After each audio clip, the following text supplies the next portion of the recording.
Hello guys, welcome back to our channel Pariksha E classes. स्वागत है आप सभी का आपके अपने चैनल परीक्षा ई क्लासेस पर। गाइस, यूपी ट्रिपल एससी की ओर से कनिष्ठ विश्लेषक खाद्य मुख्य परीक्षा 2023 के रिगार्डिंग एक इंपॉर्टेंट नोटिफिकेशन रिलीज किया गया है। इस वीडियो में हम बात करेंगे क्या कुछ कहा गया है। उससे पहले अगर आप हमारे चैनल पर नए हैं तो please subscribe our channel and press the bell icon, ताकि हमारी आने वाली हर एक न्यू एंड इन्फॉर्मेटिव वीडियोज़ की नोटिफिकेशन आपको सबसे पहले मिल सकें। तो यहाँ पर आप देख पा रहे होंगे नोटिफिकेशन है दिनांक 18 फरवरी 2025 का। आवश्यक सूचना में कहा गया है आयोग के विज्ञापन संख्या 4 परीक्षा 2024, जो कि आपकी है कनिष्ठ विश्लेषक खाद्य मेंस एग्जाम 2023।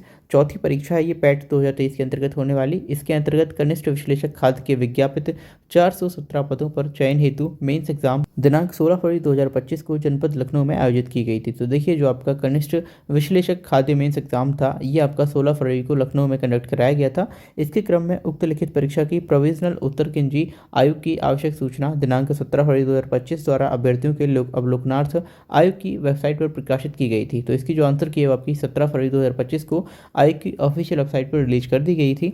इसी क्रम में अभ्यर्थियों को आयोग द्वारा सूचित किया जाता है कि दिनांक 17 फरवरी 2025 को प्रकाशित प्रोविजनल उत्तर कुंजी पर यदि कोई आपत्ति हो तो वह आयोग की वेबसाइट पर उपलब्ध आपत्ति दर्ज करने संबंधी लिंक दिया हुआ है। इस पर जाकर निम्नलिखित चरण और प्रक्रिया का पालन करते हुए अपनी आपत्ति जो है वो ऑनलाइन दर्ज कर सकते हैं। तो यहाँ पर इस एग्ज़ाम की जो आंसर की है वो 17 फरवरी को जारी कर दी गई थी। अब इसकी जो आंसर की है उस पर अगर आपको ऑब्जेक्शन रेज करना है तो उसके लिए भी आपको यहाँ पर एक प्रोसेस दिया गया है, लिंक दिया हुआ है, इस पर जाकर जो है ऑब्जेक्शन रेज कर सकते हैं। इसे कैसे रेज करना है इसके बारे में हम आगे बात करते हैं। देखिए, ऑब्जेक्शन रेज करने के लिए आपको ये जो निर्देश है उनको ध्यान से पढ़ना होगा और इसी तरह उनको फॉलो करना होगा। सबसे पहले आपको आयोग की वेबसाइट पर प्रकाशित किए गए मास्टर प्रश्न पत्र की औपबंधिक उत्तर कुंजी के आधार पर जो आपत्ति है वो दर्ज करा सकते हैं। आपत्तियां दर्ज करने के लिए आप पहले पंजीकरण संख्या, रोल नंबर और जन्मतिथि भरकर ऑब्जेक्शन विंडो में लॉगिन करेंगे। उसके बाद निर्देशों को पढ़िए, चेक बॉक्स का जो चयन है वो करना है और कंटिन्यू पर क्लिक कर देना है।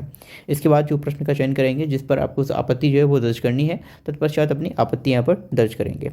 आपत्ति दर्ज करने के लिए ऑब्जेक्शन विंडो में प्रदर्शित ड्रॉप डाउन मेन्यू में से अपने उत्तर का चयन करना होगा।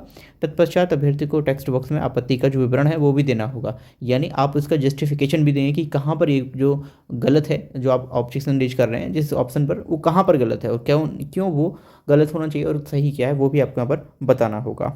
देखिए, अभ्यर्थी को अपनी आपत्ति के समर्थन में एक डॉक्यूमेंट पीडीएफ फाइल जो 5 MB से कम आकार की हो वो अपलोड करनी होगी। अब जो आप आपत्ति का समर्थन आप दे रहे हैं, यानी कि आप उस पर जस्टिफिकेशन दे रहे हैं, वो आपका पीडीएफ फाइल में होना चाहिए और 5 MB से कम उसका आकार हो। अभ्यर्थी एक या एक से अधिक आपत्तियां भी दर्ज कर सकते हैं और प्रत्येक आपत्ति के लिए उन्हें 100 रुपये का जो आपत्ति शुल्क है वो जमा करना होगा, वो भी ऑनलाइन फॉर्म से, जिसकी आपत्ति सफलतापूर्वक दर्ज हो पाएगी। ठीक है ना। तो हर एक ऑब्जेक्शन रेज करने के लिए आपको 100 रुपये यहाँ पर देने होंगे। इसके बाद आप फाइनल सबमिशन पर क्लिक करें। अभ्यर्थी एक्नॉलेजमेंट बटन पर क्लिक करके अपनी आपत्ति जो दर्ज की है उन्होंने वो वहाँ पर देख सकते हैं। इसके अलावा प्रिंट आइकन पर क्लिक करेंगे तो जो भी आपने आपत्तियाँ दर्ज की हैं उनका प्रिंट आउट भी आप ले पाएंगे। इसके बाद भुगतान प्रक्रिया सफलतापूर्वक पूर्ण हो जाने के बाद दर्ज की गई आपत्तियों में से किसी भी प्रकार के संशोधन की अनुमति नहीं होगी। तो पहले ही आपको ध्यान से जो है वो यहाँ पर आपत्तियाँ दर्ज करनी है। कृपया ध्यान दें कि प्रश्नों के क्रम एवं उनके उत्तर आयोग की वेबसाइट पर प्रकाशित औपबंधिक उत्तर कुंजी के अकॉर्डिंग ही है।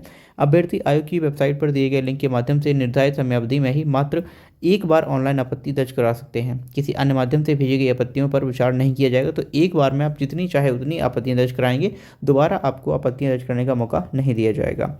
अभ्यर्थी उपरोक्त लिंक के माध्यम से प्रोविजनल आंसर कुंजी पर अपनी आपत्ति ऑनलाइन दर्ज कर सकते हैं। अन्य किसी माध्यम से, जैसे कि यथा आपका डाक हुआ प्रत्यावेदन द्वारा उत्तर कुंजी के संबंध में दी गई आपत्ति स्वीकार नहीं की जाएगी।